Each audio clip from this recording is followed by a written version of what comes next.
బంగాళాఖాతంలో ఏర్పడిన అల్పపీడనం ప్రభావంతో ఏలూరు జిల్లాలో భారీ వర్షాలు కురుస్తున్నాయి. ఎడతెరిపి లేకుండా కురుస్తున్న భారీ వర్షాలకు ఏజెన్సీలో వాగులు వంకలు పొంగి ప్రవహిస్తున్నాయి. జంగారెడ్డిగూడెం మండలంలో జల్లేరు వాగు ఉధృతంగా ప్రవహిస్తోంది. 19 ఏజెన్సీ గ్రామాలకు రాకపోకలు నిలిచిపోయాయి.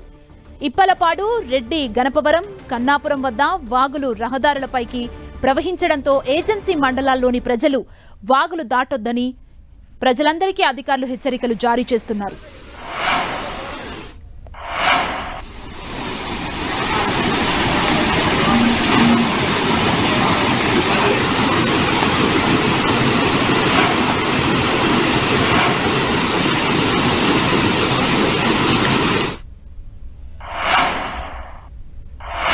ఏలూరులో జల్లేరు వాగు పొంగి ప్రవహిస్తుంది. దీనికి సంబంధించి ప్రజలు ఇళ్లలోంచి బయటికి రావద్దంటూ అధికారులైతే వారికి హెచ్చరికలు జారీ చేశారు. మరింత సమాచారం తెలుసుకుందాం. మా ప్రతినిధి శ్రీనివాస్ అందిస్తారు. శ్రీనివాస్,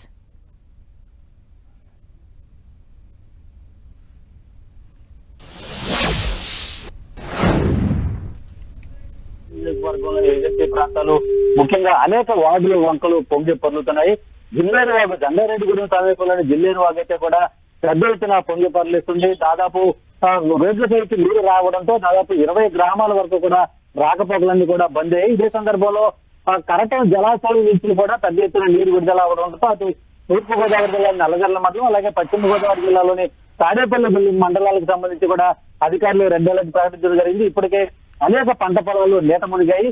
ఇదే సందర్భంలో అనేక వాగులు వంకలు పొంగి పొరలడంతో అధికారులంతా కూడా అప్రమత్తం అవడం జరిగింది. ముఖ్యంగా జిల్లా కలెక్టర్ విట్టిశెల్వి అధికారులంతా కూడా అప్రమత్తం చేయడం జరిగింది.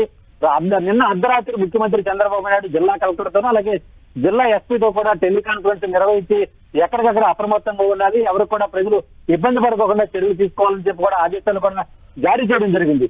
ఇదే సందర్భంలో అటు ఏలూరుకు సమీపించి కూడా ఏలూరుకి తమ్మిలేరు వాగు కూడా పొంగి పొరుగుతుంది. ఈ నేపథ్యంలోనే తమ్మిలేరు నుండి కూడా ఏలూరుకి ఎటువంటి ప్రమాదం ఏర్పడకుండా తమ్మిలేరులోని తూర్పు లాకుల వద్ద అంటే ఏలూరు వద్ద ఉన్నటువంటి తూర్పు లాకుల వద్ద నుంచి కూడా దిగువకి నీటిని విడుదల చేస్తున్నారు. ప్రస్తుతం తమ్మిలేరులో ఉన్నటువంటి 14 గేట్లకు సంబంధించి కూడా 2 గేట్లను ఎత్తి నీటిని విడుదల చేస్తున్నారు. అయితే ఇంకా వరద ఉధృతి ఎక్కువగా వస్తున్న సందర్భంలో మరికొన్ని గేట్లు ఎత్తి నీటిని కూడా దిగువకు విడుదల చేస్తామని చెప్పి కూడా అధికారులు చెబుతున్నారు. ఈ నేపథ్యంలోనే అటు ఏలూరుకి దిగున్నటువంటి పోనంగి అలాగే ఇతర గ్రామాలకు సంబంధించి కూడా ప్రజలకు ఇబ్బందులు తలెత్తుకోకుండా తీసుకోవాల్సిన అన్ని రకాల జాగ్రత్తలు కూడా ముందుగానే తీసుకోవాలని చెప్పి కూడా అధికారులకి ఉన్నతాధికారులు ఆదేశాలు కూడా జారీ చేసిన నేపథ్యంలో అధికారులంతా కూడా ఎక్కడికక్కడ అప్రమత్తంగా వ్యవహరిస్తున్నారని చెప్పుకోవచ్చు. మరే ముఖ్యంగా అటు వాగులు వంకలు పొంగి పొందుతున్న నేపథ్యంలో ఎవరు కూడా దాటవద్దు, సాహసం చేసి దాటవద్దని చెప్పి కూడా హెచ్చరిస్తున్నారు.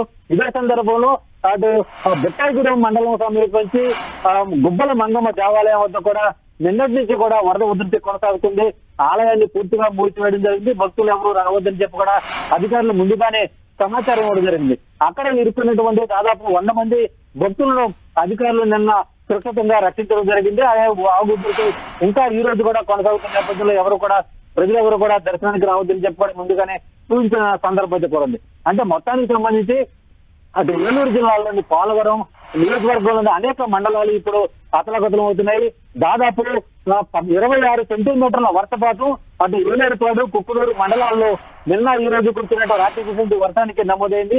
ఇదే సందర్భంలో తాడేపల్లిగూడెంలో దాదాపు 16 సెంటీమీటర్ల వర్షపాతం నమోదైంది. అంటే ఉమ్మడి పశ్చిమ గోదావరి జిల్లా వ్యాప్తంగా దాదాపు యావరేజ్న 20 సెంటీమీటర్ల వర్షపాతం నమోదవడంతో ఎక్కడికక్కడ రోడ్లన్నీ కూడా పూర్తిగా జలమయమయ్యాయని చెప్పుకుంటూ దీంతో అటు ప్రజాప్రతినిధులు అధికారులు అప్రమత్తంగా వ్యవహరిస్తూ ప్రజలు కూడా ఎవరు కూడా అవసరం లేకోకుండా బయటకు రావద్దని చూస్తున్న సందర్భత కూడా ఉంది.